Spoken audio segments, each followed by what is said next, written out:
What's up, y'all? Welcome back to Relatable. Hold on, what? Y'all hear that? What? I'm an innocent man. I'm misunderstood. Enough said. Let's move on. Today's episode is about challenge. Challenge yourself every day. Not only on the weekdays, not every other day, not 5 days a week, every single day. Challenge yourself. How do you get better at something? A key element to improvement is repetition. You want to get better at a video game, you play it repeatedly. You want to get better at a foreign language, you study a set of words or sentences and you repeat it over and over again. Shit, some of us need to do that with our native language. You know, the sorry for your lost ass people. The Happy New Year, even though we're entering a singular year, it's Happy New Year, as people. The I love you, baby, Happy Valentine's Day. The Valentine's Table crew. A real quick personal anecdote before we continue. Years ago, I had a lady let me know that Valentine's Day was approaching and I almost blocked her, but I didn't because I'm a good guy. So I tried politely correcting her and letting her know that it is Valentine's Day, to which she replied, well, I'm a Gemini, and my moon is rising in Pisces, and my sun is a block. Well, the sun is setting over here, so block. And the grand rising in the universe, well, there ain't no universe with you and me, block. Sorry, I didn't mean to get carried away. It's just to get a little caption speak. It's a bit triggering for me. It unlocks my trauma, and I felt like she was gaslighting me into my boundaries. But let's move on. Challenge yourself every day. Life is filled with challenge. No matter who you are, where you live, what you do, life is challenging. And we're all trying to optimize our lives, right? Navigating a terrain that we know is challenging. Navigating a terrain riddled with landmines and hidden pitfalls. Life is challenging. So get better at life by challenging yourself every day. But Red, how do I challenge myself every day in a sustainable way? Fair question. Let me give an example. And before I get into this, I would like to share a pet peeve of mine. And inevitably, there's going to be that one individual that attempts to trigger this pet peeve. It's that same person that, I don't know, say you post on New Year's Day, Happy New Year. Please don't feel the need to chain text me. And it's Happy New Year, not Happy New Year's. And right on cue, this person, because they think they're so funny and so creative, texts you. Happy New Year. And not only that, I'm going to DM you as well because I'm so funny and I'm the inevitable jackass that has nothing better to do with my life, but it's actually Happy New Year because I saw your post and I'm going to respond because I'm so funny. Happy New Year. I'm so funny. So I'm going to share this pet peeve, and inevitably there's going to be that jackass that's so funny that tries to trigger it. It is what it is. So this pet peeve of mine is when someone says to me, man, you really like going to the gym. You really enjoy working out. You like training. And it annoys me to no end for two primary reasons. The first being, simply put, I don't like it. The second reason is, it suggests you should only sustain things that are objectively good for you when you like it. Are we toddlers? What? I should only do things that are good for me, beneficial to the ones I love, only when I like it. Let me ask a simple question. What tastes better, broccoli or ice cream? What's better for you? What is more beneficial, finishing that project you've been procrastinating on forever, or going to the concert or the lounge with your friends? What is more productive and would yield more benefit?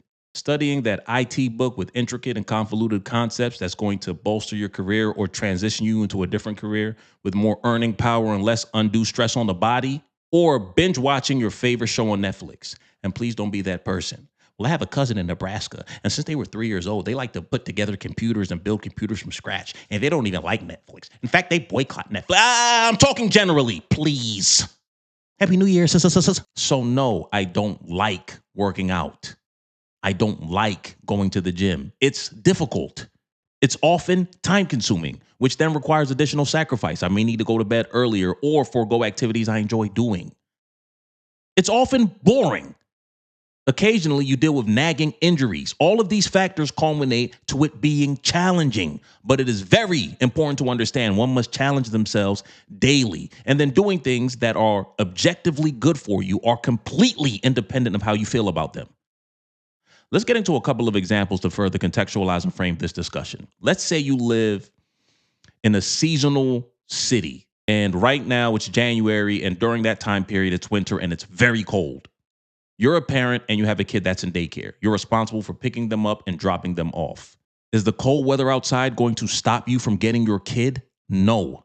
A responsible parent is going to be derelict in their duties of getting their child or dropping them off. If it's cold outside, they'll dress warmer. They'll start the car sooner. And there's two reasons for this. And let's conceptualize this and break it down a bit. So there's the affirmative and the negative. There's what happens when you do something, and there's what happens or the implications when you don't do something. And that's the negative. So the affirmative when you do, the negative when you don't. And in this particular example, the affirmative is you pick up your kid, you get to bond with your kid. The kid feels safe, feels loved, you feel fulfilled. The kid learns routine. This is daycare, this is home. Building blocks towards becoming a productive member of society. And then there's the negative implications, which happen when you don't. There may be a fine at the daycare. After repeated infractions, you may get kicked out the daycare. There may be safety issues. Even worse, you could lose your kid to Child Protective Services. So the affirmative and the negative. To make this even more relatable, let's say you have a job. Same scenario, same city. It's January, it's uncomfortably cold. Does that cold weather stop you from going to work? Let's incorporate the elements of affirmative and negative. What happens when you do? You get paid. You potentially position yourself for promotion to earn more. You network. You refine your skill sets. You expand your knowledge. You increase your marketability for other employers. The negative, what happens when you don't? You get fired. Other employers deem you untrustworthy or just flat out incompetent. The bills pile up. The stress intensifies. Your credit drops precipitously. You're unable to support your life or care for the ones that you love. The affirmative and the negative. So in those examples, it's pretty intuitive. It's clear the dynamics at play. So now let's talk about the duplicity of motivation. Motivation is duplicitous because of most people's distorted view of what it is. So let's continue to build on those hypothetical scenarios with more analogies, and y'all will come to learn very quickly. I love an analogy. I think they're very intuitive. They help the message resonate. They elucidate the points trying to be conveyed.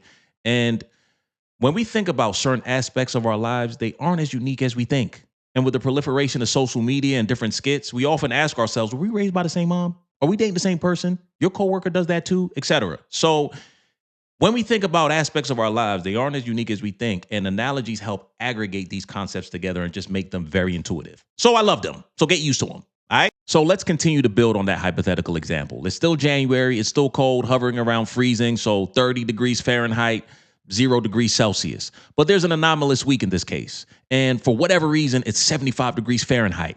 I don't know what that is in Celsius, but it's warm. It's a pleasant day. It's a lovely, lovely day.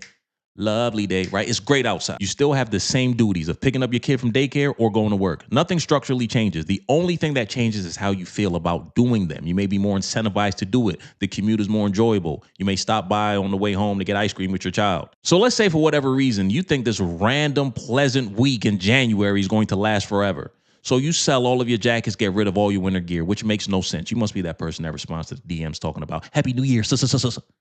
You get rid of all your jackets, but guess what happens next week? It's freezing again. And now you're ill-equipped to do what you need to do on a day-to-day task because it's still freezing, it's winter, it's January. Obviously, this is a hyperbolic example because most of us understand anomalies around weather in a given season. Now let's take a slightly different angle here. Let's say it's the same scenario, but you don't get that random week where it's warm. And you fed up with the winter. So you take a trip to the Bahamas. Beautiful island. It's warm, sunny skies, clear blue water. It's turquoise, actually. It's turquoise. Okay. The water's clear, all right? And you're enjoying the island, the vibes, the food, and you happen to notice people there don't even own jackets. So then again, you call your friend, Peter the Pet Peever, Happy New Year, sister, to sell all of your jackets. Get rid of all your winter gear. And next week, you go back to your home city, and it's freezing. Ill-equipped to complete your day-to-day tasks. This is how most people view motivation. That fluke week in January is the random bouts of energy that you interpret to be motivation that impel you into action. Just like you understand that fluke week is transient, it's temporary, you need to view motivation the same. The Bahamas example is like going to watch a motivational video or calling a friend for a pep talk. The same way you understand that tropical weather isn't going to follow you to your frigid home city, you need to understand that sentiment you get from the motivational video or that pep talk isn't going to accompany you on the long-term commitment that you make. It's not going to be there consistently on that long-term fitness goal or working on that side project, starting a business, going back to school, whatever it is. It's not going to be there throughout that process. Why do you think 80 to 90% of New Year's resolutions fail? Because they're based on the distorted view that most people have around motivation. Listen, there's nothing wrong with enjoying that week in January. But the same way you understand the transient nature of it and that you need to hold on to your jackets because next week is going to be cold again, you need to understand motivation in the exact same way. Despite the weather you have to go pick up your child, despite the weather you got to take your ass to work, there's the affirmative and the negative that we discussed. You understand this and you complete these tasks despite how you feel. This, ladies and gentlemen, is discipline. We all innately understand this. We just need to extrapolate it and apply it to other areas of our lives. Discipline is essentially the ability to remain in pursuit of something that is objectively good for you, objectively the right thing, despite numerous temptations to abandon it. And there will be several. Conspicuous temptations, subtle temptations, indirect temptations, temptations all over the place. You have to persevere regardless. You cannot capitulate and succumb to those temptations. That is discipline.